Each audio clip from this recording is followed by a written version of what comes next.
Hi friends, ഇന്നത്തെ വീഡിയോയിൽ ഒരു കഥയായാലോ. മുഹമ്മദും ചന്ദ്രനും അയൽവാസികളായിരുന്നു.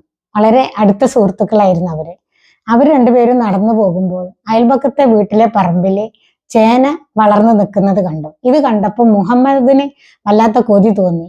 മുഹമ്മദ് ചന്ദ്രനോട് പറഞ്ഞു, നമുക്ക് ആ ചേന പറിക്കാന്ന്. ചന്ദ്രൻ ആദ്യം സമ്മതിച്ചില്ല. പിന്നെ മുഹമ്മദിന്റെ നിർബന്ധത്തിന് വഴങ്ങി അവനും ചെന്ന് രണ്ടുപേരും ചേന പറിച്ചു. വീട്ടിലെത്തിയപ്പോൾ മുഹമ്മദിന്റെ ഉമ്മ ചോദിച്ചു, ഇത് എവിടുന്നാണ്? അപ്പൊ മുഹമ്മദ് പറഞ്ഞു, വല്ല പറയൂ, ഇത് അടുത്ത വീട്ടിൽ നിന്ന് പറിച്ചതാണെന്ന് പറഞ്ഞു. അപ്പൊ ഉമ്മ ഒന്നും വേണ്ടിയില്ല, കറി വെച്ച് മുഹമ്മദ് ഉണ്ണാനിരുന്നപ്പോ ഈ ചേനക്കറി കൊടുത്തു. അപ്പൊ ചേനക്കറി വായിൽ വെച്ചപ്പോ വല്ലാത്ത കയ്പ്പ്. ഇതെന്താ ഇങ്ങനെ കഴിക്കണെന്ന് ചോദിച്ചു മുഹമ്മദ്. അപ്പോൾ ഉമ്മ പറഞ്ഞു, കട്ട ചേന കഴിക്കുന്നു.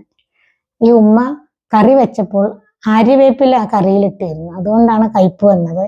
ഇങ്ങനെ കക്കുന്ന വസ്തുക്കൾക്ക്